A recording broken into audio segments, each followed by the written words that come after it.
નાના બાળકોમાં sunscreen use કરવું જોઈએ તમારે? તો યસ, તમે યુઝ કરી શકો છો. 6 મહિનાથી ઉપરની ઉંમરવાળા જેટલા પણ નાના છોકરાઓ છે તમે એમાં સનસ્ક્રીન સેફલી યુઝ કરી શકો છો. અને એની સાથે સાથે તમારે શેડ્સ યુઝ કરવાનું, એટલે કે ફિઝિકલ પ્રોટેક્શન પણ એટલું જ મહત્ત્વનું છે. જેમ કે તમે હેટ પહેરાવી શકો છો, કેપ પહેરાવી શકો છો, ફૂલ સ્લીવ્સના કપડાં પહેરાવી શકો છો. પછી સ્ટ્રોલરમાં કે પ્રામમાં બાળક હોય તો તમે એને ઉપરથી ઢાંકી શકો છો.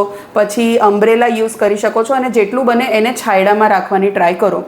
અને જો તમારે સનસ્ક્રીન અપ્લાય કરવું હોય 6 મહિનાથી ઉપરના છોકરાઓમાં, તો સનસ્ક્રીનમાં શું બાબતો તમારે ધ્યાન રાખવાની? તો સૌથી પહેલાં તો એ ફિઝિકલ સનસ્ક્રીન હોવું જોઈએ, એ વોટર રેઝિસ્ટન્ટ હોવું જોઈએ, એમાં SPF જે છે એ 30+ હોવું જોઈએ અને PA++ની ઉપર હોવું જોઈએ. અને એની સાથે સાથે ફ્રેગ્રન્સ ફ્રી હોવું જોઈએ, અને જેથી તમારા છોકરાઓની સ્કિન જો સેન્સિટિવ હોય કે એને એલર્જીની સમસ્યા હોય તો સનસ્ક્રીનથી એમને કોઈ પ્રોબ્લેમ થતું નથી. પણ એ જરૂર યાદ રાખજો દોસ્તો કે સનસ્ક્રીન યુઝ કર્યા પછી પણ તમારે ફિઝિકલ પ્રોટેક્શન, એટલે કે કપડાં ફૂલ સ્લીવ્સના પહેરાવા, હેટ કે કેપ પહેરાવી અને બાળકોમાં જેટલું બને એટલું છાંયડામાં રાખવું જરૂરી છે.